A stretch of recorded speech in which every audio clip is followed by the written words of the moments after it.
आज मैले माछाको सुप बनाउँदैछु है त साथीहरू। हाम्रो घरको नजिकै छपिएको जिउँदो माछा पाइन्छ। म नजिकैको पसलमा गएर छपिएको माछा लिएँ अनि धोइ पखाली गरेर यसरी बोलमा राखेँ। बोलमा नुन, बेसार, जिरा धनियाँको पाउडर राखेँ अनि तेल राखेँ, अदुवा लसुनको पेस्ट राखेँ र यसरी राम्रोसँग मजाले मोले है त। यसमा तेल पनि राख्नुपर्छ, तेल पनि राखेँ, काँचो तेल।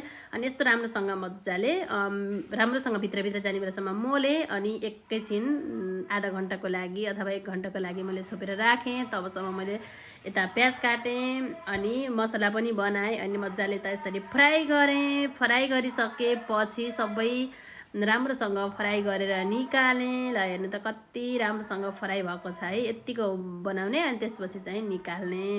अनि सबै निकालिसकेपछि मैले त्यही कराईमा फेरि अर्को तेल राखेर अब मैले माछा बनाउँदैछु है त। अनि यसरी तेजपत्ता, खडा मसला अनि के भन्छ त्यो लङ सुकमेलहरू राख्ने, सबै जिरा धनियाँ मेथी सबै राखेर गट्याङगुटुङ यसरी मैले चाहिँ फ्राई गरेँ। त्यसपछि प्याज राखेँ अनि अघि पिसेको मसला पनि राखेँ, अदुवा लसुनको पेस्ट, जिरा धनियाँ गरम मसला सबै छ है त। यसमा मजाले त्यसलाई चलाउने, राम्रोसँग पकाउने अनि एकछिन राम्रोसँग पाकिसकेपछि फेरि टमाटर राख्ने अनि टमाटरलाई पनि फेरि एकछिन चलाउने र राम्रोसँग पकाउने। अनि यसमा राखेँ मैले नुन र बेसार राखेँ, त्यति मात्र, अरू सबै राखिसकेको थिएँ होइन।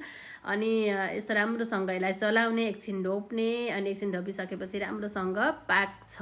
अनि त्यसपछि फेरि एकैछिन पकाइसकेपछि फेरि निकालेर मैले त्यसमा अब माछा राखेँ। माछा राखेर मोलमाल पारेँ अनि धेरै बेर भुट्न पनि परेन होइन। त्यसपछि धेरै मैले पानी राखेँ कि झोल खाने हो नि त। अनि टन्नै पानी राखेँ अनि पानी राखिसकेपछि राम्रोसँग आधा घन्टासम्म चाहिँ मजाले पाक्न दिन्छु कि ठुलो ग्यास बनाएर मजाले पाक्छ। अनि पाकिसकेपछि यस्तो राम्रो सुप बन्छ, बाक्लो बाक्लो हुन्छ, खानालाई पनि मिल्छ, राम्रो हुन्छ, मिठो हुन्छ। मैले यसरी बनाउँछु, हजुरले कसरी बनाउनुहुन्छ